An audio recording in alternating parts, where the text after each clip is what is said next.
Okay આપણે F = IL × B આ સમીકરણનો ઉપયોગ કરીને એકબીજાને સમાંતર રહેલા વાહક તારમાંથી વિદ્યુત પ્રવાહ પસાર કરતા તેમની વચ્ચે લાગતું બળ F = μ0 I1 I2 L / 2πy આ સમીકરણ મેળવી ચૂક્યા છે।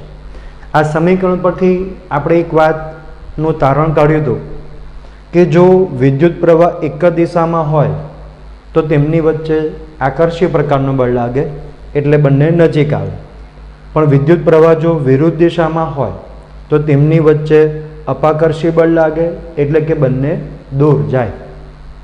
ઓકે, હવે બે તાર વચ્ચે લાગતા ચુંબકીય બળની વાત કરી। આ જે બળ છે એને ચુંબકીય બળ કહેવાય। એમ્પિયરે આપણને જે બીજું અવલોકન આપેલું એના સમીકરણ પરથી આપણે બે તાર વચ્ચે લાગતા બળની વાત કરી। હવે કોઈ ક્યુ વિદ્યુતભાર ચુંબકીય ક્ષેત્રમાં v વેગથી ગતિ કરે તો તેની પર કેટલું ચુંબકીય બળ લાગશે તે આપણે મેળવવું છે।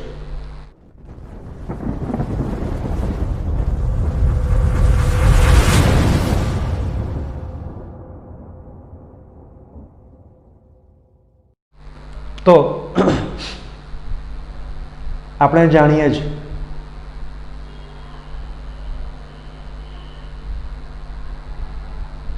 કે I = NE_AVD એની જગ્યા પર Q ચાર્જ લીધો છે। આ એક સમીકરણ આપણને ખબર છે। હવે ચુંબકીય બળનું બાયો-સાવર્ટનું જે સમીકરણ હતું, ચુંબકીય ક્ષેત્રનું બાયો-સાવર્ટનું જે સમીકરણ હતું એમાં IDL સૂક્ષ્મખંડ આપણે ધ્યાનમાં લીધો છે। તો મારે જો અહીંયા IDL સૂક્ષ્મખંડ મેળવવો હોય તો DL વડે બંને બાજુએ ગુણી કાઢવો પડે, બરાબર। આ DL શું છે? સૂક્ષ્મખંડ છે। તો હવે IDL સૂક્ષ્મખંડને બી ક્ષેત્રમાં મૂકતા IDL ચુંબકીય IDL વિદ્યુત પ્રવાહ ખંડને બી ક્ષેત્રમાં મૂકતા લાગતું ચુંબકીય બળ, ચુંબકીય બળ એટલે મેગ્નેટિક ફોર્સ, સૂક્ષ્મખંડ છે એટલે DF લખું છું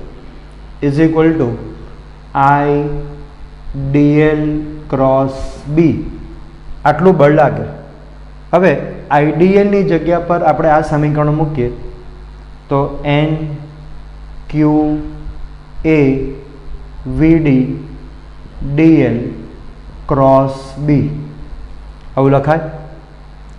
હવે જો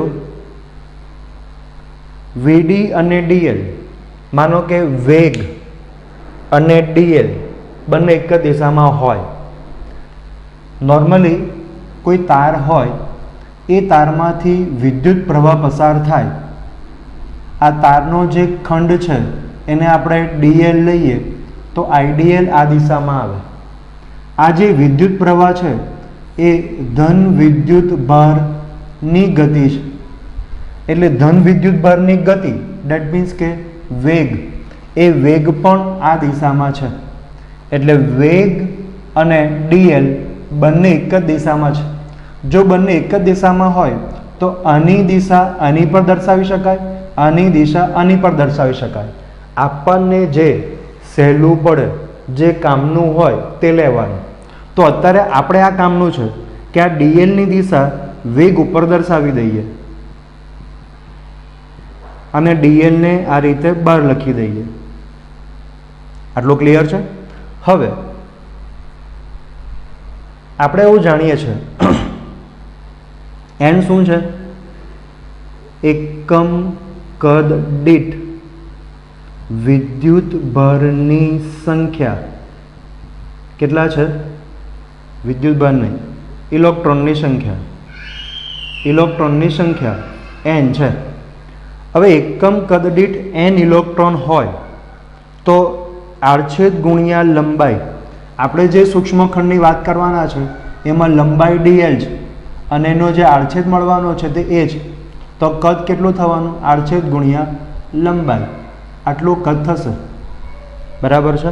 તો આડછેદ ગુણ્યા લંબાઈ, આ કદમાં સમાયેલા ઇલેક્ટ્રોનની સંખ્યા કેટલી હશે? એટલે કે વિદ્યુત ભારની સંખ્યા કેટલી હશે?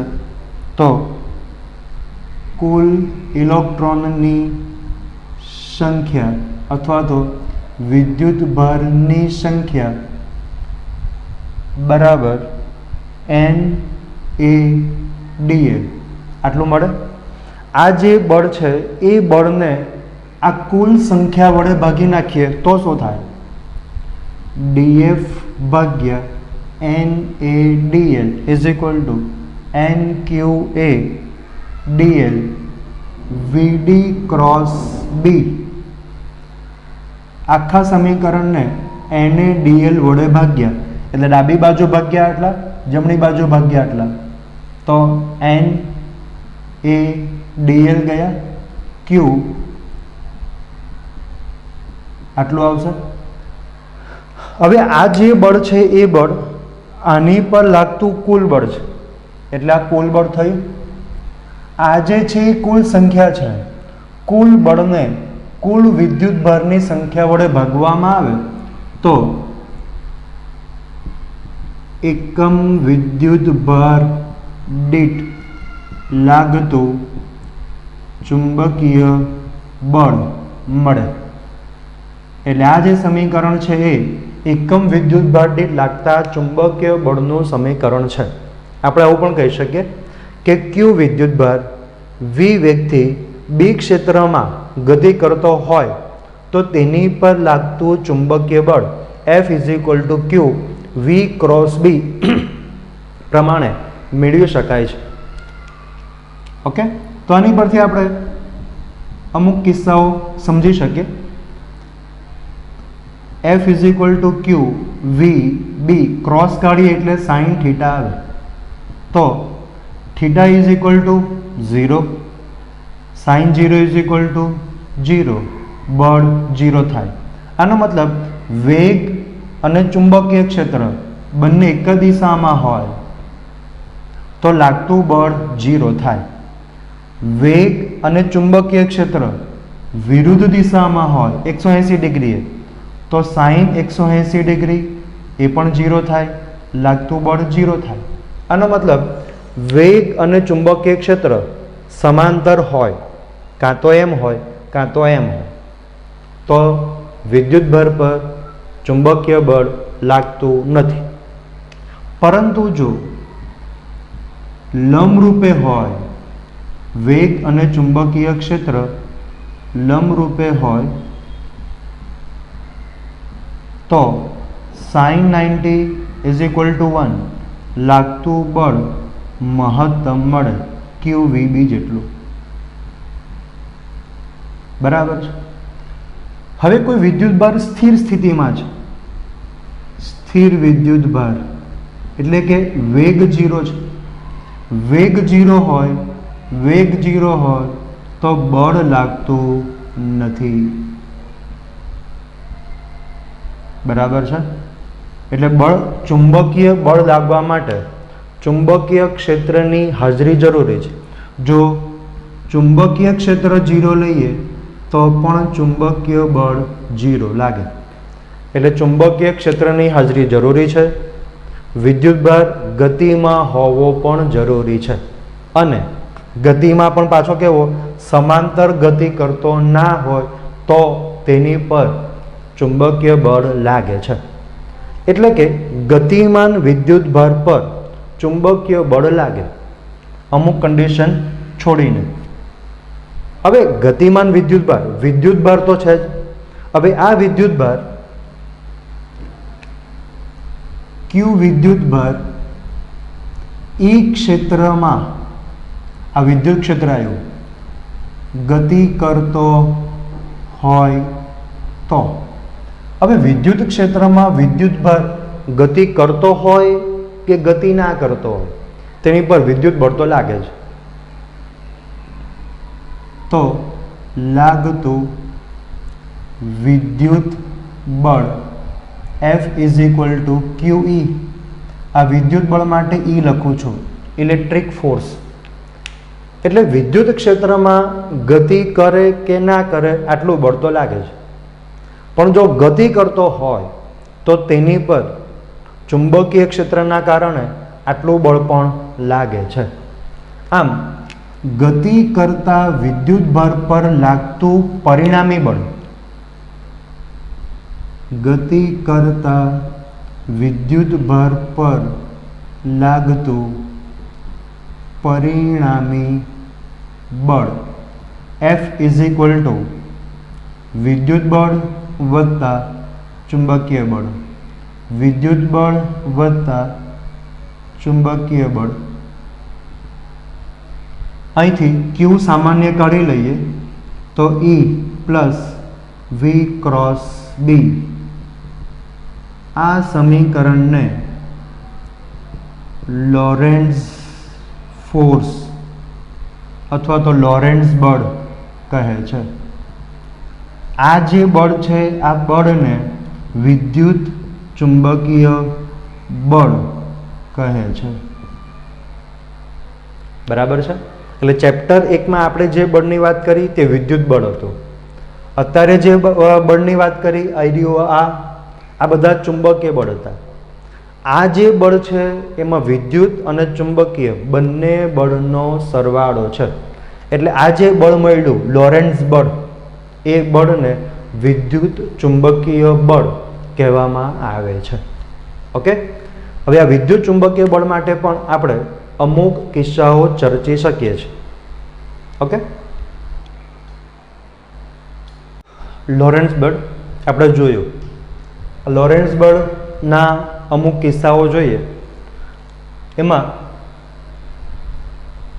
જો વિદ્યુત ક્ષેત્ર 0 હોય તો, જો વિદ્યુત ક્ષેત્ર 0 હોય તો આ બળ 0 થાય. એટલે F = Fm Q V × B આટલું બળ લાગે. તેવી રીતે ચુંબકીય ક્ષેત્ર 0 હોય તો Fe = QE આટલું બળ લાગે. પણ જો પરિણામી બળ 0 હોય, પરિણામી બળ F = 0 હોય તો શું થશે? F = Q 0 Q E + V × B આવું મળે. Q સામે જાય 0 થાય, આવું થશે. જો V અને B પરસ્પર લંબ હોય, V અને B પરસ્પર લંબ હોય, θ 90 થાય, sin 90 = 1 થાય. બરાબર. અને વિદ્યુત ક્ષેત્ર એ V × B ની વિરુદ્ધ દિશામાં હોય તો આને આવું લખી શકાય.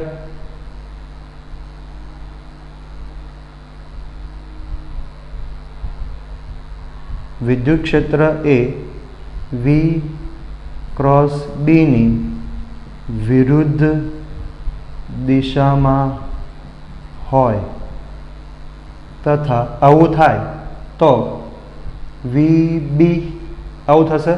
આનું મૂલ્ય આટલું લઈએ, આ સામે જાય તો પ્લસ થાય, E/B = V થાય. આ એક સમીકરણ મળે. એટલે કે વિદ્યુત ક્ષેત્ર અને ચુંબકીય ક્ષેત્રનો ગુણોત્તર એ વેગ જેટલો હોય છે. તો શૂન્ય અવકાશમાં પ્રકાશનો વેગ C = E/B આ પ્રમાણે પણ વ્યાખ્યાયિત કરી શકાય છે. બરાબર છે. આપણે બીજું એક જાણીએ છીએ म्यू जीरो अने एप्सिलॉन जीरो। शून्य अवकाशनी परमिटिविटी, शून्य अवकाशनी परमिएबिलिटी म्यू जीरो अपन 4 पाई वडे भागू, म्यू जीरो गुणिया एप्सिलॉन जीरो, म्यू जीरो भाग्या 4 पाई अने 4 पाई वडे गुणी अने भागता 1/4 pi epsilon zero is equal to K, K is equal to 9 10⁹ एटले 1 अपन करिए तो आनी किंमत मळशे 9 10⁹ आउं थशे। Mu zero is equal to 4 pi 10⁻⁻7, 4 pi सामे लई जाओ तो 10⁻⁻7 आउं थशे, बराबर है। तो 10⁻⁻7 ने नीचे लई जाइए, 9 10⁹ 10⁻7 9 ने 7 16 थाय, तो आने आवी रीते लखाय 9 एटले 3 नो वर्ग, 10 ની 16 घात एटले 8 घात नो वर्ग, आવું લખાય। 3 10⁸ c is equal to 3 10⁸ metre per second.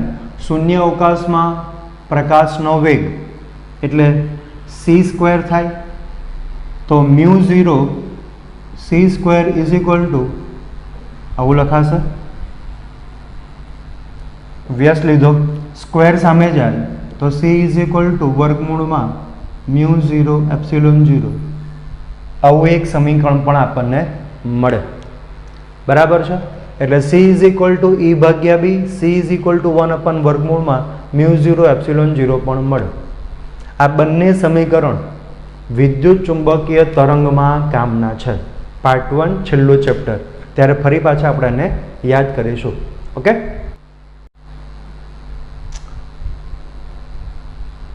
L लंबाईना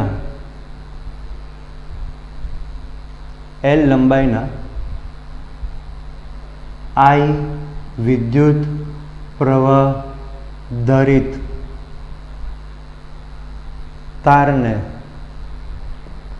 चुंबकीय क्षेत्र बी में मुकता लागतु बळ F is equal to IL cross B, आ आपने खबर है। आ समीकरण एम्पियरे आपने आपेलू। ओके, हवे आ समीकरण आपणे पाछू मेळववुं छे। समझो कि आ एक वाहक तार है, आ तेनी भौमितिक अक्ष है,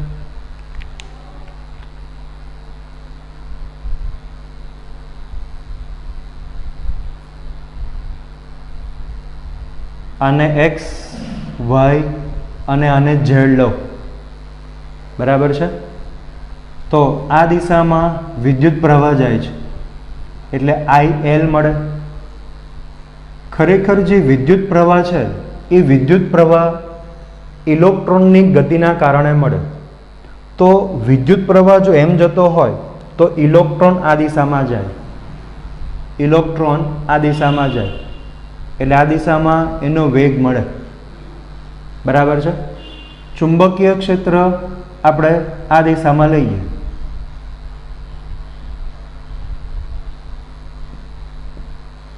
तो लागतु बळ कई दिशा में होय, तो जमणा हाथना नियमनो उपयोग करिए। जमणा हाथ वडे आंगळा जे छे ए चुंबकीय क्षेत्रनी दिशा में राखवाना, अंगूठो जे छे ए वेगनी दिशा में राखवानो अने हथेळीने लंब आपणे लईए, आ लंब दिशा में चुंबकीय बळ होय छे। चुंबकीय क्षेत्र आ वेग लेवानो, बराबर, अने आ दिशा में बळ लागे। तो जुओ चुंबकीय क्षेत्र वेग तो बळ आ दिशा में लागे अंदर तरफ, पण अंदर तरफ बळ लागे समीकरण है इलेक्ट्रॉन पर लागतु बळ F इज इक्वल टू, समीकरण है F is equal to Q V cross B. એમાં ઇલેક્ટ્રોન માટે માઇનસ ઈ લખીશું, વી ક્રોસ બી. બરાબર. તો આ જે બળ છે એ બળ જો અંદર તરફ લાગતું હોય અને પાછું માઇનસ, એટલે આની વિરુદ્ધ દિશા એટલે પાછી આ આવશે. આ એટલે આ દિશામાં ચુંબકીય બળ લાગે. થઈ ગયું. તો આ જે બળ છે એ એક ઇલેક્ટ્રોન પર લાગતું બળ છે. હવે આ જે આખો તાર છે એ તારની લંબાઈ કેટલી છે? L છે. તારનો આડછેદ ધારો કે A છે, તો તારનું કદ કેટલું થાય? આડછેદ ગુણ્યા લંબાઈ થાય. હવે એકમ કદ દીઠ વિદ્યુતભાર એટલે કે ઇલેક્ટ્રોનની સંખ્યા n હોય તો આટલા કદમાં કેટલા હશે? કુલ ઇલેક્ટ્રોનની સંખ્યા ઇઝ ઇક્વલ ટુ NaL આટલા હશે. એક ઇલેક્ટ્રોન પર આટલું બળ લાગે તો આટલા ઇલેક્ટ્રોન પર કેટલું બળ લાગે? આટલા. અને આપણે n સંખ્યા કહી દઈએ. n ઇલેક્ટ્રોન પર લાગતું કુલ બળ F is equal to n ગુણ્યા Fm. n is equal to NaL. F is equal to minus E V cross B આવું થશે.